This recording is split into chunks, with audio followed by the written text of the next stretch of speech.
La violencia ha impactado en Colombia fundamentalmente a la población rural, que comprende tres grandes categorías de población: los campesinos propiamente dichos, las comunidades negras, afros, y las poblaciones indígenas. Tanto las poblaciones indígenas como las poblaciones negras fueron desproporcionadamente más afectadas por el conflicto y tienen proporcionalmente mayor número de víctimas, incluso que los mismos campesinos mestizos. En una primera fase, las guerrillas afectaron a la población campesina de colonos, fundamentalmente, y un poco a la población indígena. Y en una primera etapa, las guerrillas no eran tan agresivas con su base social porque precisamente debían cultivar el apoyo de esa base social. Cuando llegó el narcotráfico a las regiones de colonización donde estaban asentadas las guerrillas mutaron. Primero, adquirieron una fuente de financiación mucho más robusta, y en segundo lugar, la decisión que tomaron, sobre todo las FARC, de hacer del secuestro una industria generadora de rentas para financiar la revolución guerrillera.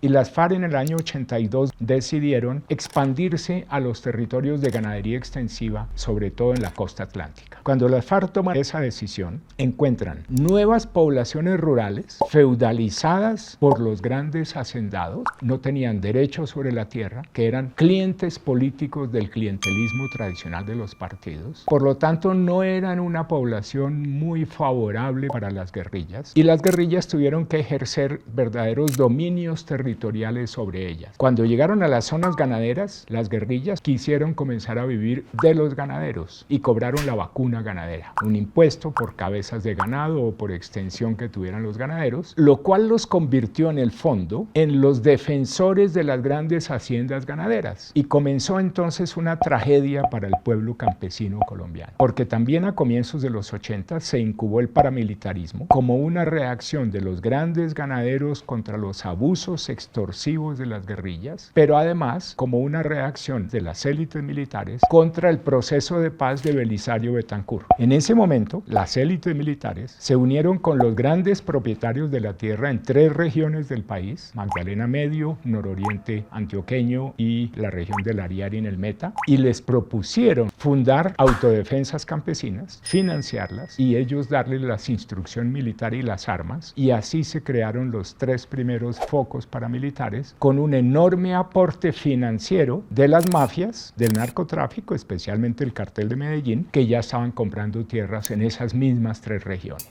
Entonces, para finales de los 80 ya teníamos en Colombia trabada una guerra entre guerrillas en proceso de expansión, paramilitares que se crearon y que rápidamente se expandieron para copar todos los territorios guerrilleros, y la fuerza pública que nunca dejó de intervenir en el conflicto como era su obligación, haciendo la lucha antisubversiva y colaborando con las autodefensas campesinas para derrotar al enemigo. Aquí, por lo menos durante 20 años, prevaleció la teoría militar de que el enemigo de mi enemigo es mi amigo, y por lo tanto, durante esos años hubo una convivencia abierta o clandestina de las fuerzas militares con los paramilitares. Entonces, en Colombia hemos tenido un horror de guerra civil irregular, con muchísima afectación a la población civil. Ha sido una guerra contra la sociedad colombiana. La victimización campesina en Colombia ha sido generalizada: desplazados, empobrecimiento masivo de esa población, sufrimientos inenarrables. La Comisión de la Verdad, en su informe, reconoce especiales afectaciones, primero a la población joven, tanto niños como adolescentes reclutados por todos los actores de la guerra. En segundo lugar, la segunda gran afectación fue de las mujeres usadas como botín de guerra o como una forma de quebrarle el espíritu a las comunidades campesinas, violentando a las mujeres. Las mujeres llevaron la carga más pesada del mantenimiento de las familias después del desplazamiento, por ejemplo. Otra población claramente victimizada fue la población LGTBI, porque todos los actores armados practicaban un machismo cultural ancestral, de tal forma que los gays, las mujeres lesbianas, las personas bisexuales, etcétera, palabra, eran aberraciones que estos, como nuevos dueños del territorio, podían muy fácilmente maltratar, discriminar y muchas veces asesinar.